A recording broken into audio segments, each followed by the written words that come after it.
இப்படி இருந்தோம்னு வச்சுக்கோங்க, அட்டெண்டன்ஸ் கிடைக்குன்ற மாதிரி, அந்த பாடத்த படிச்சோம்னா மார்க் கிடைக்கும் அவ்வளோதான். அது எதுக்கு பயன்படுத்துறாங்கன்னு சொல்றாங்களா எங்கேயாவது? இந்த கணக்கு இங்கே பயன்படுத்துன்னு எந்த கணக்கு டீச்சராவது சொல்றாங்களா? கிடையாது. இப்ப எதுக்கு சொல்ல வந்தேன், மாதவி வந்து அவளுக்கு தேவையான விஷயத்த கத்துக்கிறா. என்ன எழுத படிக்க கத்துக்கிறது, அ அப்புறம் டான்ஸு, பாட்டு, எப்படி அலங்காரம் பண்ணிக்கிறது, எப்படி ட்ரெஸ் பண்றது, அந்த ஒரு இது என்ன சொல்றது, ஒரு கவித்துவமான ஒரு கவின் கலைகள் எல்லாமே அவ கத்துக்கிறா. அதாவது பெயிண்டிங் அந்த மாரி சொல்லல. டான்ஸ் சம்மந்தப்பட்ட எல்லாத்தையும் கத்துக்கிறா. அது அது வந்து 7 வருஷத்துல கத்துக்கிட்டு இருக்கான்னா பாருங்க. அது ஃபுல் டைமா படிக்கிறாங்க அந்த பொண்ணு.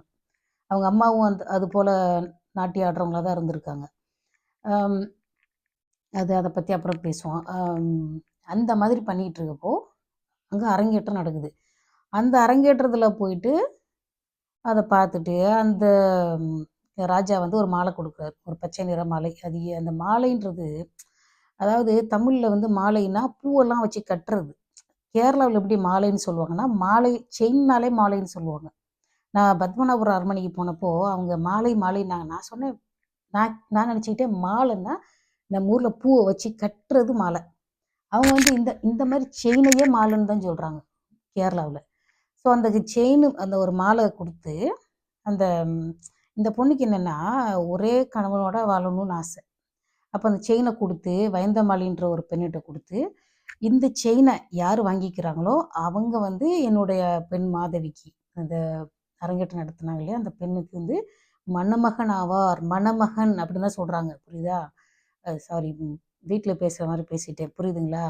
அம் மணமகன் ஆவார். மணமகன் தான் சொல்றாங்க. அம் சாதாரணமா ஒரு டெம்பரவரி அப்படி அப்படி கிடையாது. மணமகன் அப்படின்னு சொல்றாங்க. அப்போ வந்து கோவலன் என்ன பண்ணியிருக்கான், அவன் வந்து வீட்டுக்கு அவன் இந்த அரங்கேற்றத்த பார்த்துருப்பான் போல இருக்கு. அதாவது பெரிய பணக்காரங்கலாம் கூப்பிடுவாங்கல்ல, இந்த அரங்கேற்றம் அதாவது ராஜாக்கள் இருக்கிற இடத்துலலாம் கூப்பிட்டுருப்பாங்க போல இருக்கு. அதாவது சும்மா கெஸ்ஸிங் தான். நான் ஒரு ஃப்ளோல பேசிட்டு இருக்கேன். அப்போ வந்து அந்த மாலைய யார் வாங்குறாங்களோ, அவங்களுக்கு வந்து அந்த மாலைக்குரிய பணம் என்னன்னா, அதாவது ஒரு நம்ம பரிசம் போடுற மாதிரி.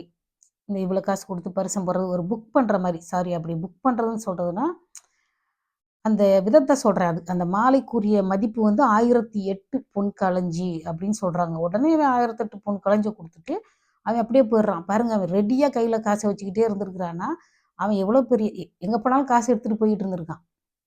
அவ்வளோ பெரிய பணக்காரனா இருந்திருக்கான். அப்போ வந்து கூடலாம் வேலைக்காரங்களும் இருந்திருப்பாங்க. அ பணக்காரங்கன்னா 4 பேர் கூட போவாங்க தானே! அந்த காச குடுத்துட்டு அவன் அப்படியே போயிடுறான். இப்ப வீட்டுக்கு வந்து பணத்த எடுத்துட்டு போகல அவன். அப்படியே போயிடுறான் மாதவியோட வீட்டுக்கு.